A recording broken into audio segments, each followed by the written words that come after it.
Welcome to another edition of Geopolitics and Empire. Quick reminder, your support is crucial for this transmission to continue, and the best way to do that is by becoming a paid subscriber on the Geopolitics and Empire Substack.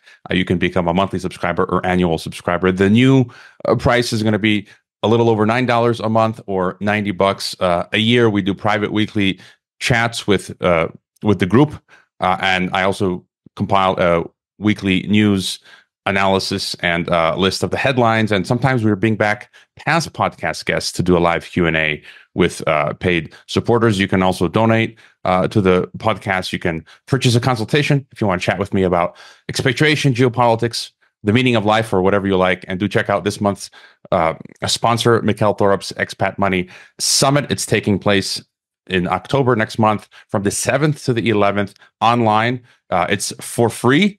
If you can catch each day's broadcast for 24 hours. After that, you have to become you have to purchase the VIP upgrade. If you use the promo code Empire, you'll get $100 off. Most of the headline speakers, you're familiar with them. They've been guests on Geopolitics and Empire: Dr. Ron Paul, Scott Horton, Doug Casey, Mark Faber, and others. I'll also be participating in one of the VIP panels, and basically they'll be talking about internationalization. So do check out the summit. I watch it every year as well, and check out my affiliates and leave a podcast review if you have not already. Returning to the transmission is expert on Russian military and naval issues, Andrei Martyanov. He hails from the Soviet Union, from Baku. He graduated from the Kirov Naval Red Banner Academy, served as an officer on the ships and staff position of Soviet Coast Guard through 1990, after which he moved to the United States, where he worked as a laboratory director in a commercial aerospace group. He's the author of a number of books, which we've discussed previously. I've got some of them here,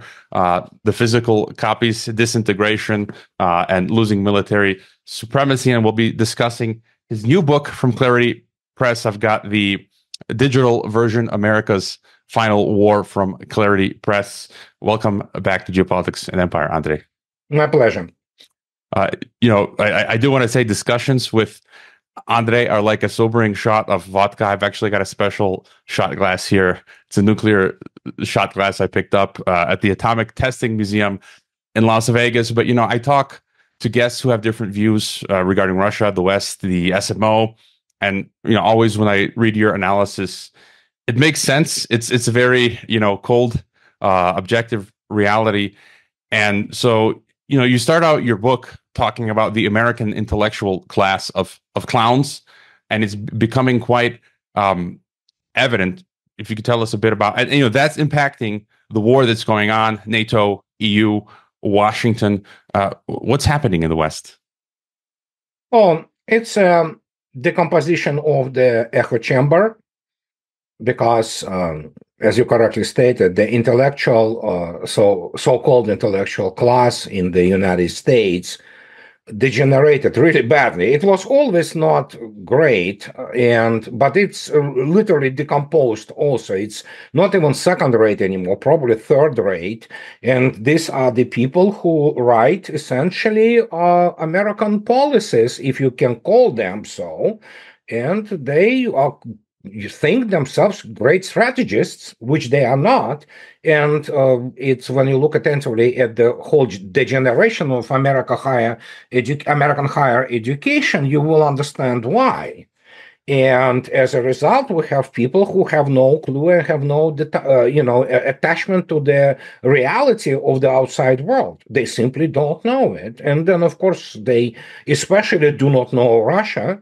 They do not understand history, and yet pretty much true for, I would say, 90% of this, what passes today for the intellectual elite in the United States.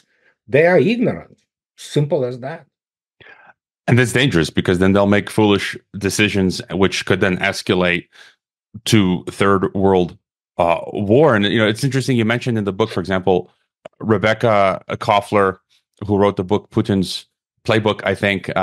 She follows me on Twitter. I asked her for an interview, and she never got around to it. But when you sort of dig deeper with this class, you find that these people are just, it's easy to smell from a mile away, mouthpieces, as you put, for the CIA, for the Pentagon. Actually, yesterday I was supposed to interview one of these types of people, You know, and they have a new book, and you mentioned Rebecca Koffler's book, Putin's Playbook. This other person, again, I think it's called Punishing Putin. It's always Putin's Playbook, Punishing Putin, Russia bad, Russia evil, and they ghosted me. And so they didn't come on. I'm happy to talk to them, but I think this is part of that trend, and it's clear that they're just mouthpieces for the Pentagon. So thoughts on that? And you also bring up Bezmenov and Golitsyn in the book. Well, Golitsyn was a real deal. Golitsyn was a middle level, kind of operative in this, what today is for Foreign Intelligence Service, SVR. Golitsyn was a real deal. He later went bananas, and he understood the counterparts in CIA at that time, and he sold them cornucopia of the BS. So, hey, good for him. So, but the point is, he was a professional. Bezmenov he was just journal, okay? And Koffler, English language teacher, who never was a bearer of any kind of clearance. Forget about Form 1A. She wasn't even probably Form 2 or 3, so which is the для служебного пользования, which is merely internal document. So when she comes out, and I read her book, it's, my gosh, it's a heavy reading, let me put it this way. But because you just, oh my God, each time you stumble of this, it's technically and militarily, she's a complete ignoramus.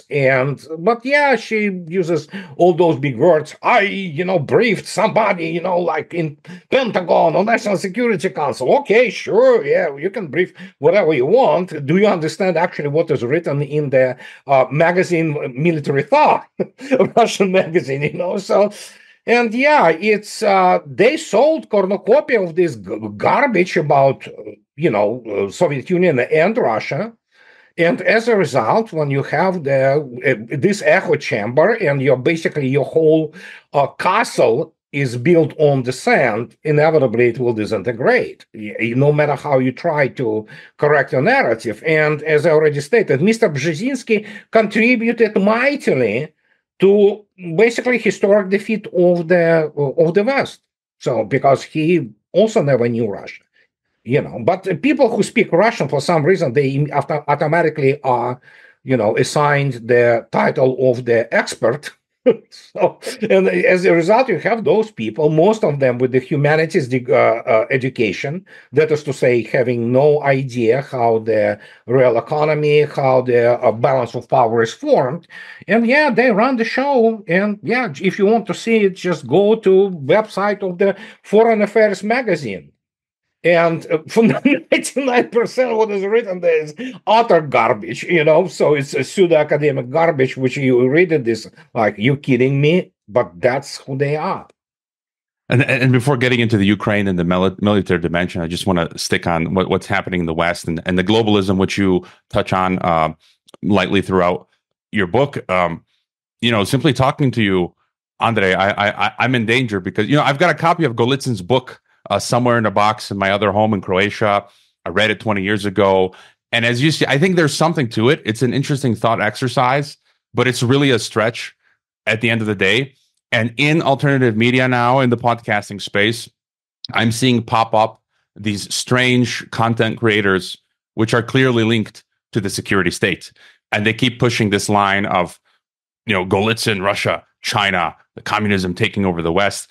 They interestingly omit any discussion of the globalism in the West, in the Pentagon, which is a flag. And they did a write-up on me last month, this strange website, making me out to be a crypto-communist Russian agent just for having conversations with people such as yourself, while at the same time, I think you bring this up in your book, we're seeing the homes raided of people like Scott Ritter, who's been a guest on this podcast, Dmitry Simes. We're seeing in the West, in the UK, Starmer's UK, citizens and activists just last week being arrested for thought crime. An Irish teacher was arrested for denying transgenderism. It's just absolutely off the charts. Tulsi Gabbard getting spied on by the TSA surveillance. And so there's a lot of great quotes from your book. You write that the 21st century version of British liberalism mutated as is practiced by the U.S. now, and its coterie of clients, often labeled inter alia as the Davos culture, G7, World Economic Forum, represents nothing more than a postmodernist neoliberal cult in which a nation state is viewed as an obsolete construct which needs to be abolished. And you talk about the economic collapse of the West, which cannot be hidden anymore. And you say that the Western political class, most of whom are adherents of the globalist agenda as espoused by WEF, cannot allow a large, powerful country such as Russia to exercise an unwanted influence on an impediment to the globalist project. But they cannot do anything about it other than by unleashing thermonuclear war, which will assuredly end their project together with those who conceived and are trying to implement it. So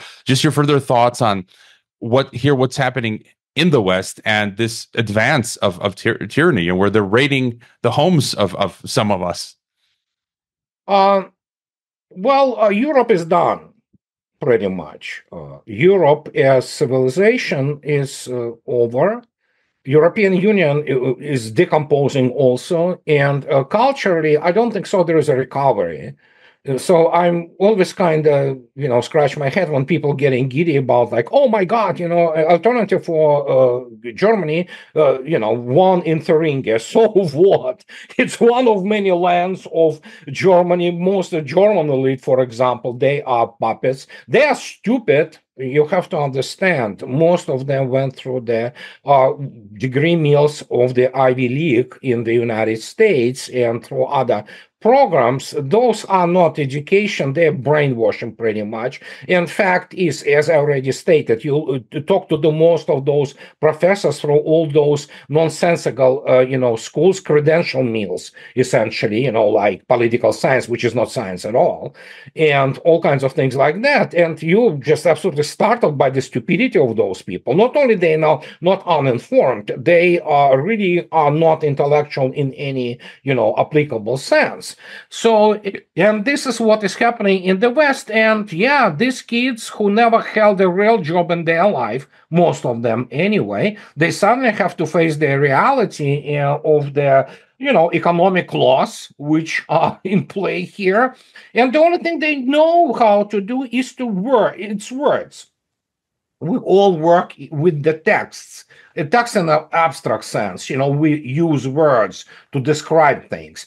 But you know what? Those people there in Brussels or what have you, they never had anything but words. They don't know how to run things. You see, that's the problem. They don't have any practical experience of running business or building something. And that is why when you look at economic, so to speak, edifice of this whole thing, it's just all baloney pretty much, monetarist expression, like the stupidest thing I ever heard, capitalization, okay? And they count, gross domestic product on that. Sure. I mean, we may say, sit here and, laugh at Boeing, whatever we want.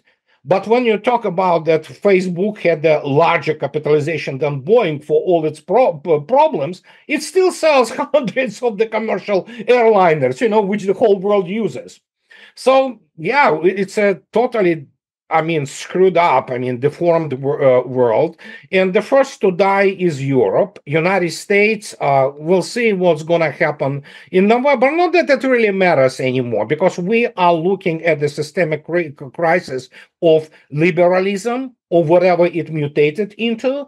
And that's just the way it is. Nothing you can do about it. It's indeed objective laws of history. For some people, it's divine. Those are divine laws. But yeah, you cannot, just go any further with this, because it's going to explode. And again, Germany is the small indicator of that. But for the most part, it's over for European civilization as we know, because it's mutated in something which is not European anymore. United States may have chance, but how large is this chance to correct itself?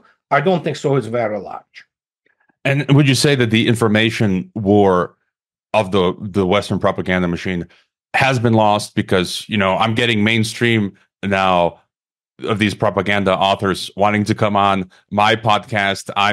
I'm under Pentagon, NATO active measures. And so just the fact that they're bothered by one guy with a podcast tells me that they're losing the information space and the opinion of the peoples around the world. I mean, you go to any country outside the U.S., they will readily recognize, I think, air their frustrations with Western hegemony. So, and you talk about in your book as well, you use the term bluff. A lot of the West now is just bluff, whether it's military power or economic. And so, do you feel the information war has been lost? Well, it doesn't matter in the end, because as I already stated, the only thing they know are words. Combined West cannot fight a real war. They never could. They have been defeated in the World War II. And there is a really great Russian anecdote about it. You know, two Red Army guys sit on the May 9th near Reichstag in Berlin.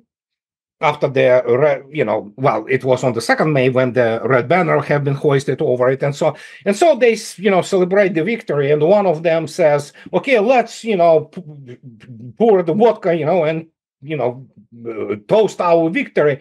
And he says, "Ivan, why are you so grim? Why are you not enjoying?" He said, "Darn it, man! But we lost informational war, So it's exactly what it is. The only thing they can do is propaganda. Words, they can operate, manipulate with their, public opinion. But when you begin to tell them, show me the record of the United States Army in the wars of 20th century, it's like, oops, this is the only military in the world which basically positions itself as, quoting Mr. Obama, the finest fighting force in history, which lost all of its wars. I mean, it's cognitive dissonance, and people cannot live into the cognitive dissonance constantly. Eventually, they will begin to experience the mental, issues, as we already have, situation in the West. People are constantly on antidepressants and all kinds of things like that. And then, of course, you can see yourself, peace is war, or war is peace, So it's 1984 through and through, but not yet into the full security state, at least not in the United States.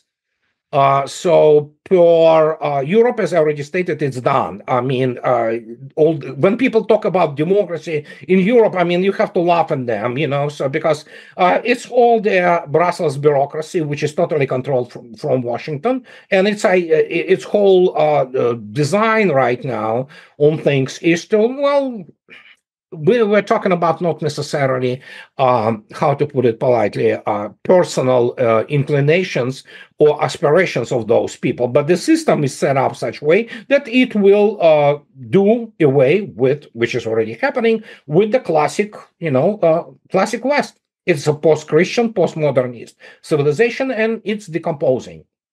Yeah, I'd agree with you. The EU, Europe is the first to get to 1984 Brave New World INGSOC. I had a friend from Netherlands on the podcast recently, and he said the EU is a jurisdiction you want to leave. He was looking at Paraguay. And just the news 2 days ago, my other home of Croatia, they're bringing in property tax. So up until now, there was no property tax in Croatia. And I knew this was going to come. It's just so obvious because they're going to tax us into oblivion. And they've introduced property tax into Croatia. And so just more and more of this managerial, technocratic, totalitarian state. The bulk of your book, chapter after chapter, so you make the case, you discuss Russia's edge in military and other affairs. You talk about, quote, for the foreseeable future, at least matching Russia in terms of the development and production of tanks and attached air defense systems remains beyond the grasp of any NATO country, the U.S., included. You also say it's easy to conclude that pretty much any Russian-made modern weapon system is much cheaper to sustain in terms of maintenance than any Western analogs. I've had Dmitry Orlov on the podcast, and he's often talked about the bang for the buck that the BRICS world gets, China and Russia, when it comes to military or whatever. You get so much more bang for your buck than you do in the West. I mean, I used this example recently in Mexico. To have a kid costs $1,000, $1,500. In America now, you got to pay $30,000 to $40,000 to the hospital, to the doctor, to have a kid, which is just mind blowing. So, your thoughts now on the edge that Russia has? You can quote me. I'm on record, and I repeat it starting from the first book, although I was talking about this already in my blog. United States, we're not talking about even NATO. European NATO is irrelevant here, except for the nuclear deterrent of France. United States lost the arms race to Russia. It's lost technological arms race. And it really doesn't necessarily mean that it has happened only because United States, so to speak, rested on the laurels of the post, mythological victory in the Cold War. It was always like that because the path which was chosen was absolutely, corruption. Okay, Ike's daughter, she said that. Granddaughter, she said that granddad didn't want to use the full name of the military-industrial congressional complex in his famous parting speech on the January 5th, 1961. He said he removed the Congress from the speech, and it became known as military-industrial complex because he had couple of legislations in Congress which he needed to push through, so he removed Congress. Now we have the military-industrial congressional media complex, and it's a money-making machine basically for people, on the big shareholders of those companies. But even before that, it was really how to put it politely, not necessarily that great in terms of the forecasting. We can certainly remember Vannevar Bush and all those great ideas when America really mattered, great big time, and especially when the halcyon days after the, post World War II. But eventually it declined, and we saw it already. They couldn't beat their, not ragtag force, but, Chinese and North Koreans. So you can call it tie, and it's great statesmanship on part of Ike, who withdrew United States essentially from, the square one. But then after that, it's one loss after another against the primarily, which would be defined as sub-peer force. Now, suddenly the guys never really fought independently the massive, huge scale combined arms operations, let alone operations of the 21st century. And now you go in and you look at this new technological paradigm and you read operational manuals, which are available and unclassified, and you read this, and then even Pentagon itself begins to admit, boy, we cannot sustain, 3,600 losses a day if we decide to fight Russia conventionally. There you go.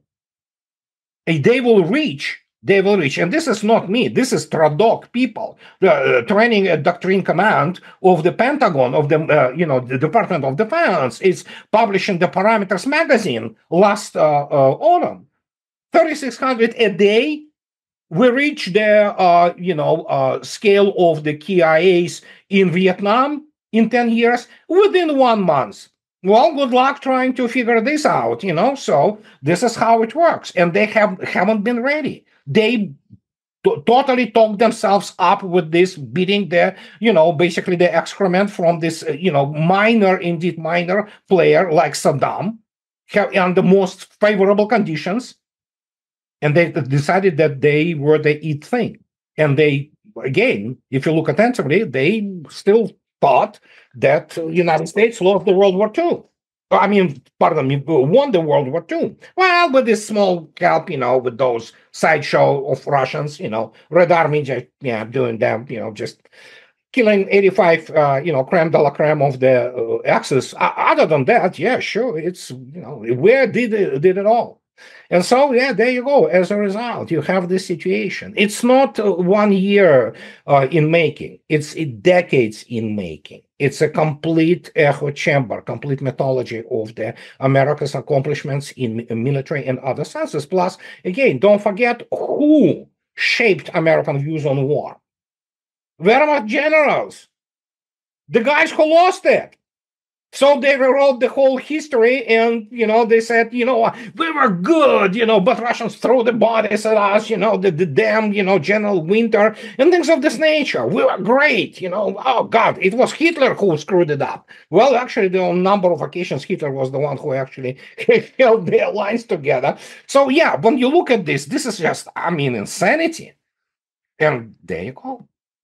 Yeah, when I taught history here at the top school in Mexico, even the other Mexican teachers, we were both teaching in a similar manner. We came to independently to the same conclusion that, when we taught World War II history, it was the Soviets that, by the bulk defeated Nazi Germany. And again, I'm an anti-communist, but you got to be objective and say, they did the bulk of the work and the West came in later. And to turn to Ukraine, there's a lot of interesting tidbits in your book. I just want to bring this up. It was interesting. You comment on Prigozhin saying he was a perfect target for intel organizations such as the CIA. I think you said he was worth up to $1 billion. And again, a lot of it is, we don't know the details, but would you say that, I think you mentioned the British and the Americans, that they were somehow getting to Prigozhin? Oh, it's possible. We don't have the direct proof. Only FSB has the direct proof of that, So we can only speculate. And, that is why I didn't dedicate a lot to this issue. But he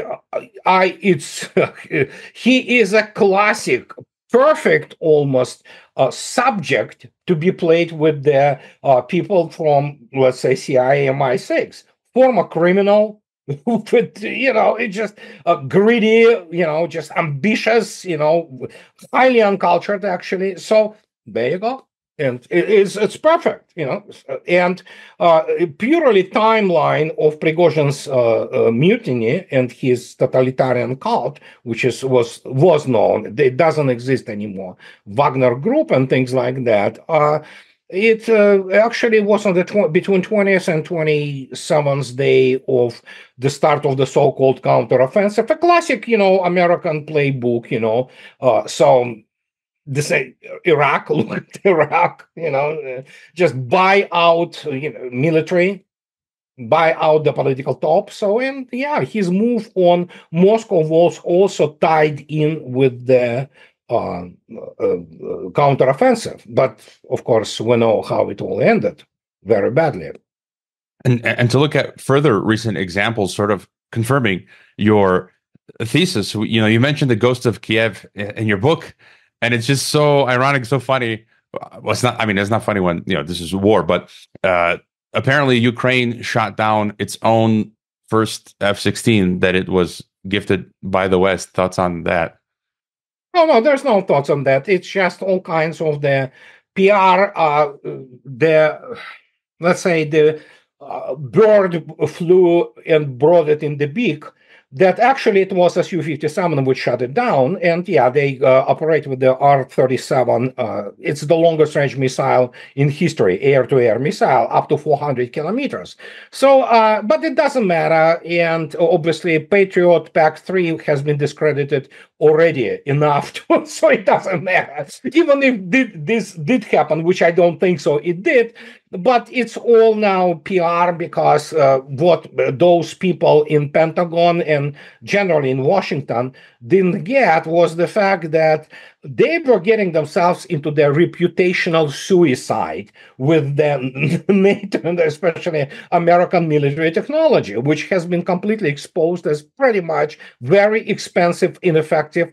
I wouldn't say junk, but it's absolutely not what it was, described as the top notch of something. For example, the first deputy commander of the VKS, Russian Aerospace Forces, stated about 2 months ago about Patriot. Patriot, far from being able to defend anything, it cannot defend itself. I'm quoting you. So, and when you look at this, well, there's always those, Wunderwaffe. There's always those miracle weapons, Holy Javelin. Effectiveness 20%. Pathetic. Holy 777. Well, yeah, it's just the barrel curves like after, I don't know, 20 shots from 155 millimeter. Then Holy Patriot. Destroyed, industrial quantity. Holy HIMARS, Holy ATACMS, Holy Abrams. So now that's, they want to stick now JASSMs, I assume, because if Reuters reported it, so it's probably already in Ukraine in some form. So they want to stick JASSMs to, it's 900-kilometer range missile. It's much more serious than, for example, Scalp or Storm Shadow. But yeah, Russians are doing their due diligence to address this issue too. So it was a catastrophe. It is a reputational catastrophe for the NATO weaponry. There was a story this week here in the Mexican papers with the headline, "Young Mexican volunteer soldier killed in fighting in Ukraine." I rewrite the headline in my head as saying, young Mexican dies fighting for American empire and BlackRock in Ukraine. And it's kind of sad when things are that bad for the Ukraine, NATO, and the West that, they need Mexicans to go out and fight for the Ukrainians. And there's, mercenaries from Colombia, Latin America. And so they need, just your thoughts on that in terms of the manpower and how desperate they are that they need, foreign soldiers. Westerners, very many Westerners who fight for Kiev regime, they are not really mercenaries or, soldiers of fortune. In reality, they are under legend, what is called undercover. You give up your old documents, you become formally civilian, but you are still cadre officer or NCO, and you go there, and do your thing for NATO, and this is nothing new. Number of them have been killed. Most of them are not trained enough to face what they are facing. I mean, NATO has no experience whatsoever with the large-scale combined arms operations, especially with the power which outranges and outfights them on every single respect. And then, as I already stated, you can throw away those field manuals which are written, for the U.S. Army, because it doesn't possess even a single physical advantage which are prescribed there to fight the war. And so they go there, they die, like today, up to 60, primarily Swedish volunteers, quote unquote, have been annihilated. Mr. Iskander visited the location. What can I say? As for Latin American countries and, South American, a lot of people from narco cartels, it's normal. And again, it is one thing to fight some corrupt police force in Colombia, totally another to be under the self-guided munitions of the tornado. Okay, this is a completely different thing. And then when they begin to face it, then suddenly, and again, don't forget, primarily they are used, like Poles, for example. And then not only Poles, there are Americans. They primarily stay behind the lines and they shoot in the backs of the retreating Ukrainian, what is called basically cannon fodder. And there you go. You can look up, there are many videos of those people from Britain, SAS most likely, who have been, annihilated and caught in the fire ambushes by Russians in Kursk. There are plenty of those, So, they think that they can run the war. They can't. They do not have education. They do not have background. They don't understand it. They gather all these tactical minutiae, but on operational level, they are not in the same league, and let alone strategic. So, and wars are won on the operational and strategic levels. Yeah, the cartels here mainly do target practice on us civilians, and the police are useless here. I can't tell you how many. There was a mayor under police protection, and that did nothing for the police or the mayor. They were taken out by the cartels. Your thoughts on what happened with the Kursk offensive? There's divided opinion. Some saying that's showing Russian weakness. Others saying that's Ukrainian and Western weakness. What do you make of the recent Kursk incursion? Well, I mean, you see, opinions.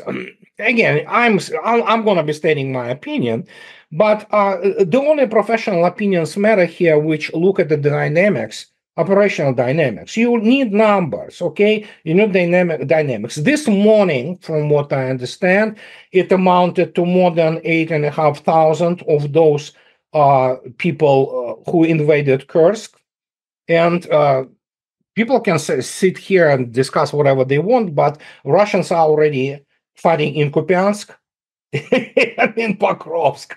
So, and there is a huge cauldron, which is called Naval's cauldron, and the armed forces of Ukraine retreat everywhere. And Kursk is being reduced. And again, you have to understand, most of those opinions are by not military professionals. And even those military professionals with, for example, American pedigree and American background, not all of them are capable to see it. I'm not talking about those clowns like Petraeus or, General Keenan, whoever, this Neocon Institute for the Study of War. They are propagandists. They don't understand what is going on. But yeah, sure. I mean, if people think that there is a whole front line, for example, in Kursk, it's been reduced to about 100 square kilometers, the area, which is not really a big one, and essentially most of the forces have been dispersed there. There's actually literally mop-up operation right now, hunting them, in the forests.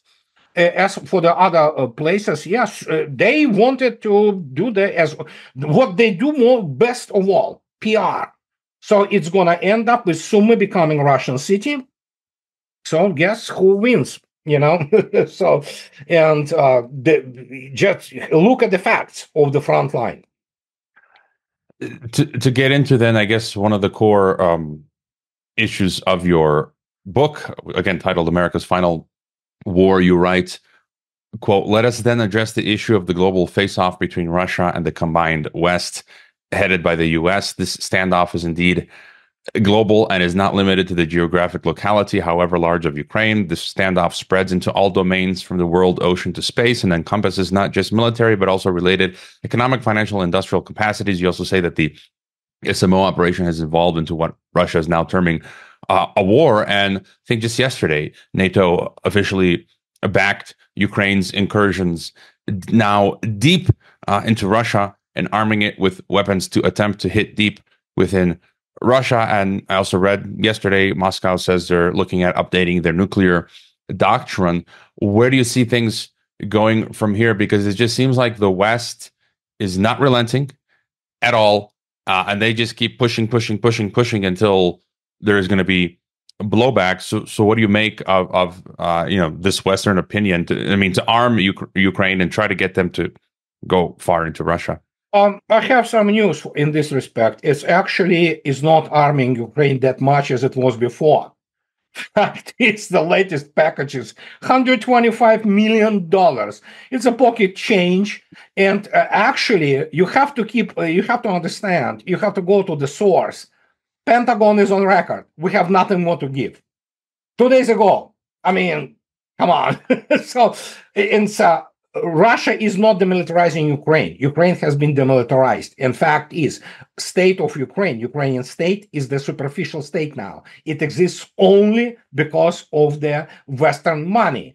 Pure demilitarization, the demilitarization of NATO is happening, and the stocks are indeed extremely low. Just today, with those JASSMs, oh yeah, we may give it to you, but it's going to be months and months. So, and truth is, it's completely different story. They are not related. The update of the Russian nuclear doctrine, which many people still don't get, it's the fact that Russians know not Americans, Washington and this bunch of the people who run it, under the tutelage of Biden administration, is that they thought, because they are one-trick ponies, as I already stated, extremely uneducated, they never held real job as military service in their life, and they think that they can repeat World War II let's Europeans, fight and what, and then we repeat, the Marshall Plan. We come in, exhaust Russia and exhaust Europe, and we rebuild. The problem is that the guys, as I already stated, so illiterate militarily and economically that they don't understand it's possible. But the Russians, what their update of this doctrine will be, which has already been essentially presented by Mr. Lavrov, by Mr. Ryabkov, all those people from the foreign ministry, and Mr. Antonov, even the ambassador of Russia in Washington, D.C. And the warning is very simple. If you think you can start something limited to Europe, you're not. United States gets it one way or another. Something happens stupid, and that's they do it not because they want to fight it. They do it to pretty much create the framework in which to talk to United States when it's going to be abdicating. It's already abdicating and surrendering because it's already have been demilitarized. And the issue is that if something happens against us in Europe, U.S. bases and Washington are getting it. And Russia has all means to, essentially wipe the United States off the map, So, and that's the only thing. And that's the political and ideological matter. And this is for shaping the framework. Because United States like this eel, very slimy, and you have to kind of get it, like this.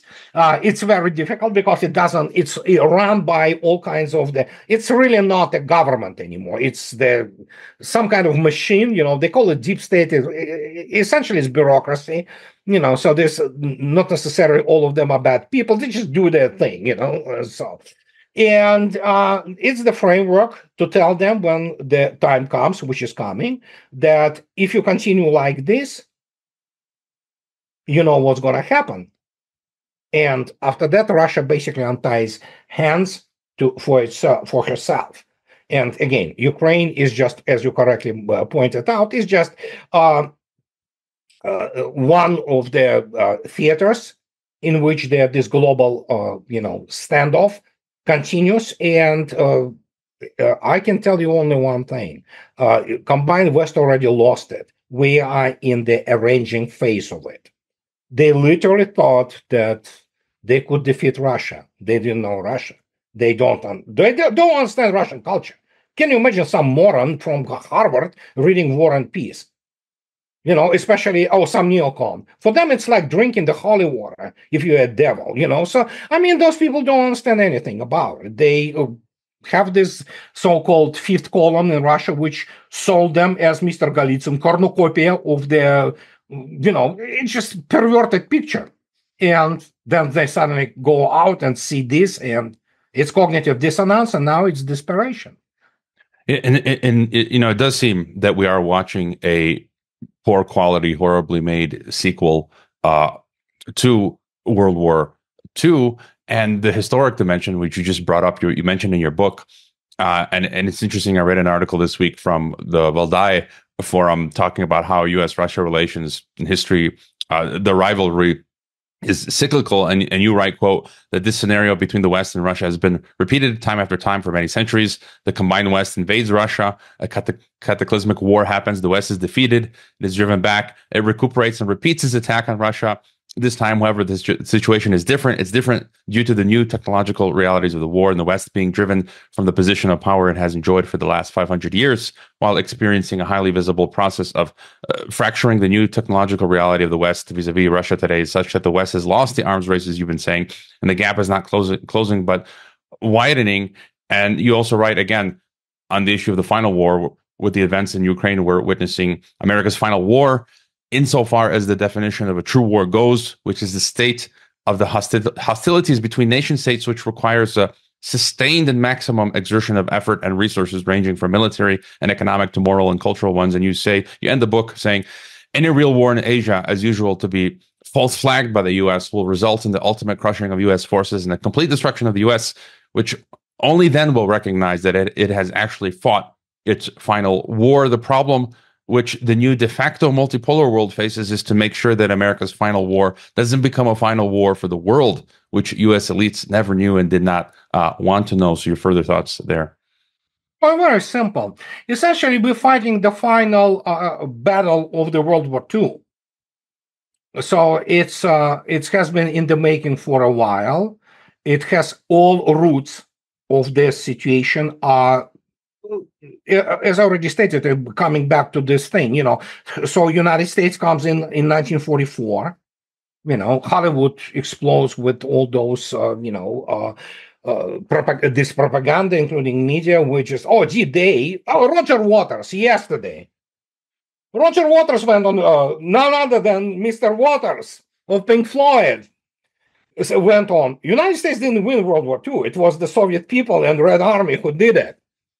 And but they fought it. They needed it because to validate themselves as this, shining city on the hill. And at some point of time, the United States was like that. And absolutely. Make no mistake, there was a lot to be admired in the United States, a lot. So they get on when the whole world is in the rubble, and they come out of the war with the only people who are intact, not only intact, but profited greatly. And so this capital, which has been created then, it finally ran out. And so today we're looking at what Russians say now openly. It's in the media and everywhere. They say, we have been too humanistic to those people. We should have, just literally broke Germany apart completely, just denied statehood. We shouldn't be, allowing their allies to land, because there was a period of time when suddenly Churchill and FDR got almost panicky when Soviet Union, after Kursk battle, simply stopped asking for the second front.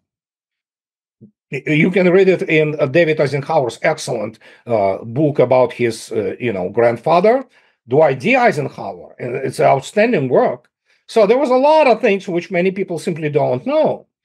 And that is why that's why Tehran happened. Essentially, then suddenly they said, okay, enough with this BS, sending troops to, North Africa, Operation Torch, and using those secondary theaters pretty much in favor of British imperialism, So let's get to the business of killing, Nazi Germans, and Axis forces in Europe. By that time, the war was over anyway, because everybody understood, even in Berlin, that by 1944, it was over. It was just a matter of how far Russians would venture, Red Army would venture in Europe. And there you go. So that is why the school of thought that it wasn't about killing Nazis. It was about preventing Red Army and the Soviet Union venturing on the beaches of Normandy. That was the case. And so it's a valid school of thought. So we're looking at the final salvos of this titanic struggle of the last 80 years between Russian civilization. At that time, Soviet Union, it was the historic Russia, former Russian Empire, basically dealing with the combined West. And there you go. So we are now at this stage when this issue is being resolved. And the West and the United States, as its leader, committed a horrible, the most sinful mistake of the strategic level. They misunderstood and miscalculated. And now there's no way out of it for them. You bring up also a good point that's often on my mind is the moral dimension. You write, quote, the U.S. military doesn't fight in defense of America. It fights for imperial conquest. Only Russian soldiers fight in defense of their homeland.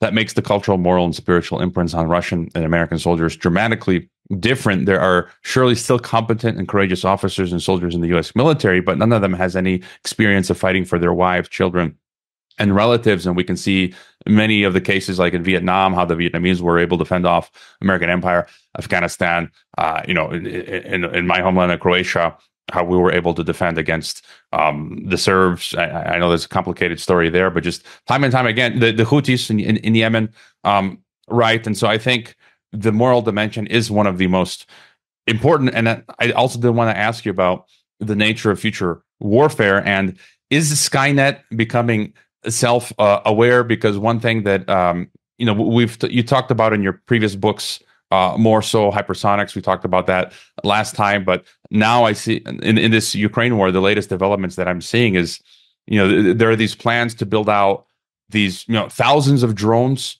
that function as an autonomous swarm. The Pentagon is piling money into that. Russia's working on that. Many other countries. And then I'm seeing autonomous, mini tanks, autonomous vehicles, helicopters, robot dogs, undersea drones. What are your thoughts? Do you think we're going to have a Terminator future? No.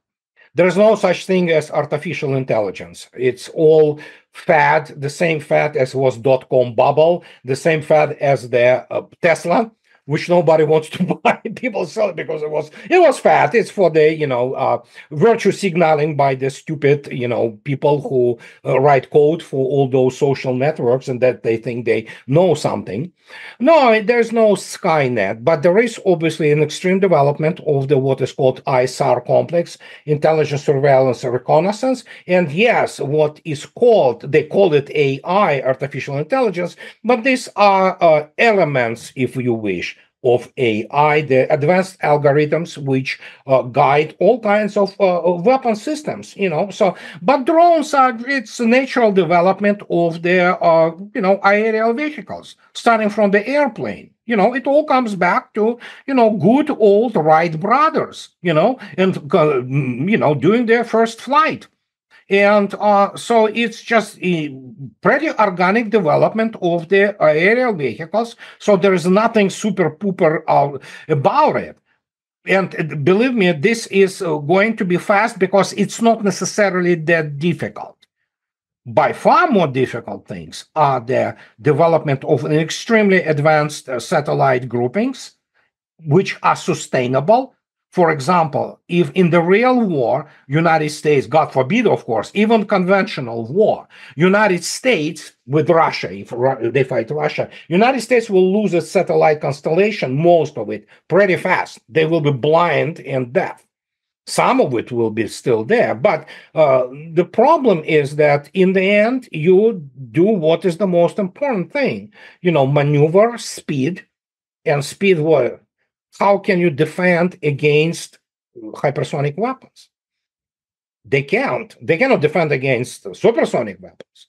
And then you have the new development, which is, of course, I write about it, and we spoke about it. Larry Johnson spoke about it many times. It's the fact that Russia already serially produces S-500 and S-550, and those are full-blown intercontinental ballistic missile capable, defending against systems. We're talking about literally shooting down MIRS, multiple independent re-entry vehicles. And that changes the calculus of not just, conventional war. It changes the calculus of the nuclear deterrent. Because right now, we are within the process of the United States nuclear deterrent losing credibility. They can launch Minutemen. They still can kill a lot of people in Russia and destroy a lot of cities. But the problem is the United States, as I already stated, and the West, they're so behind in terms of the advanced air defense and anti-ballistic and anti-hypersonic systems that the gap is simply growing. They cannot catch up with it, So, and the same goes for the hypersonic weapons. And so when you look at this plethora of these systems, that's the future of the war. And it's not the future, it's already here today, So all those hypersonics deliver, devastating, strikes, and they work really fast and again, keep in mind, SMO, Special Military Operation, is the first net-centric warfare war in the history of humanity. So, and many people don't like that, and we're looking now, the rumor has it that the air-to-air missiles with the range exceeding 500 kilometers. Russia already has R-37, which is almost 400. So exceeding 500, so you probably would expect, 600 kilometers plus. So suddenly everything you knew about war is gone, and it's been demonstrated, because as people do not understand, and I stress it, Russia doesn't fight Ukraine. Ukraine is physically obliterated for all intents and purposes. It doesn't have even economy.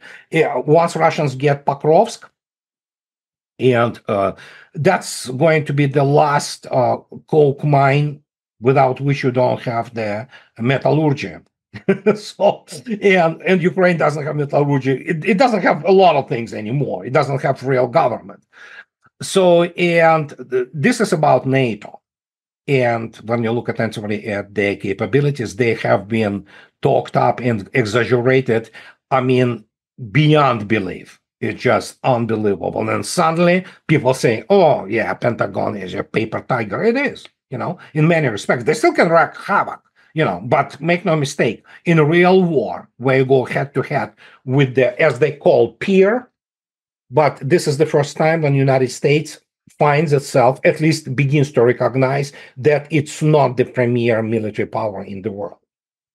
I just had the thought, you discussing that, it seems like in the last couple decades, the Pentagon has spent more research and development money on soft power, information warfare, color revolution type stuff, and probably focusing more on that than they have been on military. And, sometimes I feel like I'm living in the 1980s. There's a new Ronald Reagan film out or coming out. I think it stars Dennis Quaid. And I bring that up because I just heard Trump at a speech this week announced that he wants to create an Iron Dome for America. And I think there are, different opinions. The Israelis, of course, hype up the, how well the Iron Dome functions. I think MIT experts like Theodore Postel say it only functions at a fraction of the percentage. Any thoughts on Trump's call for Iron Dome for America? Well, let's put it this way. Mr. Trump doesn't have background to judge anything related to air defense. And he better start reading. First, Israel is the size of some American city agglomeration, Boston, I would say, or Seattle, So, well, yeah, it's certainly Seattle, SeaTac area. If you go from Tacoma to Everett, yeah, that's about Israel.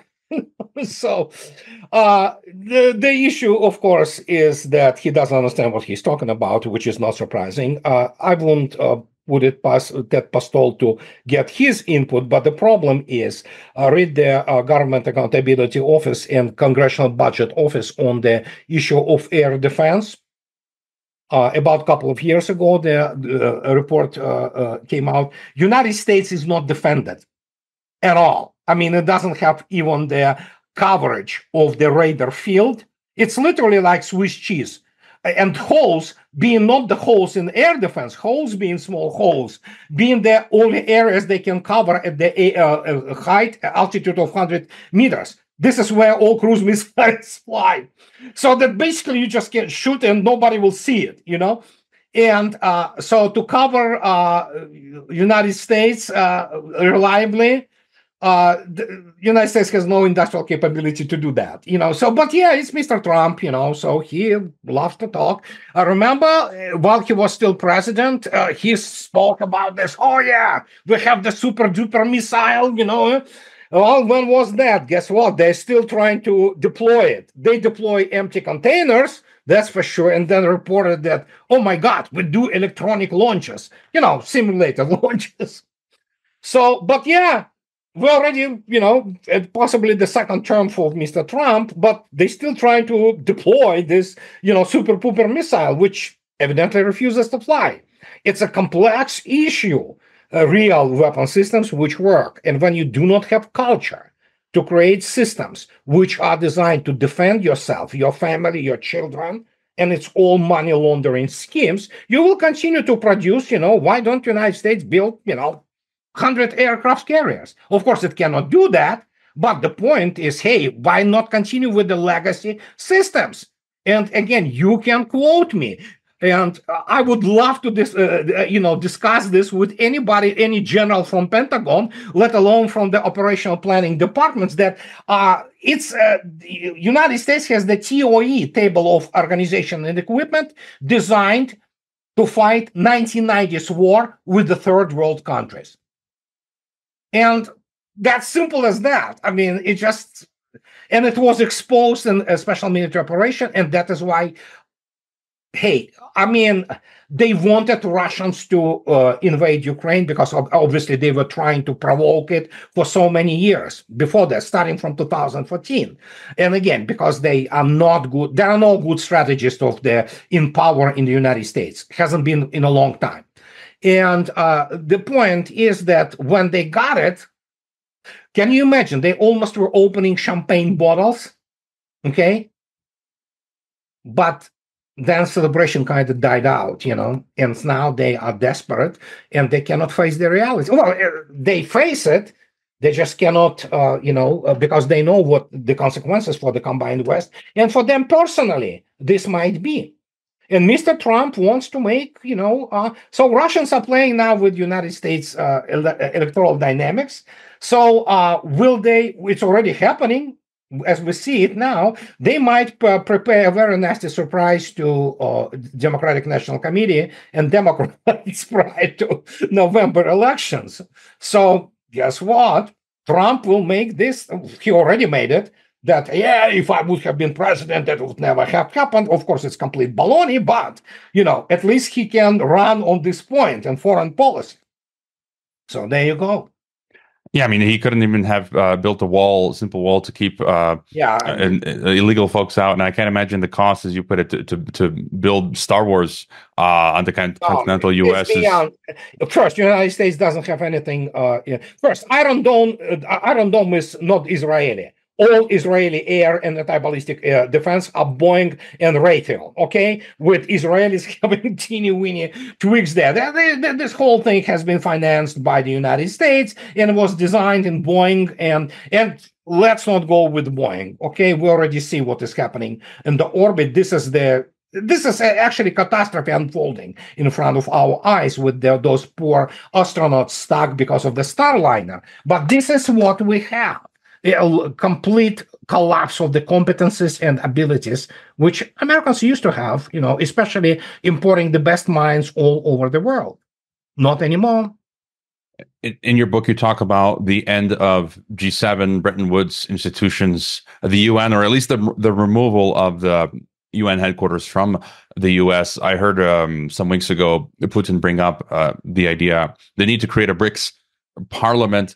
Do you think these institutions would remain and we would have a second set of international institutions, or do you see sort of the BRICS movement creating a new international architecture and system?